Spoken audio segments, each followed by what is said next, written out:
A really freaking looking thing. He wipe out all the data from computers by just walking near them. This virus is also control and manipulate electrical objects.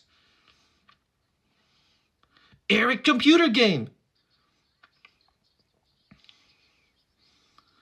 But I didn't create it.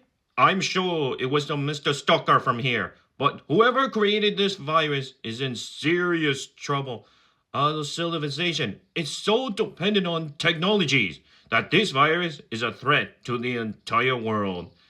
Can you show us how this laser works? You can show them the demo, but don't stop the game. Yes, sir.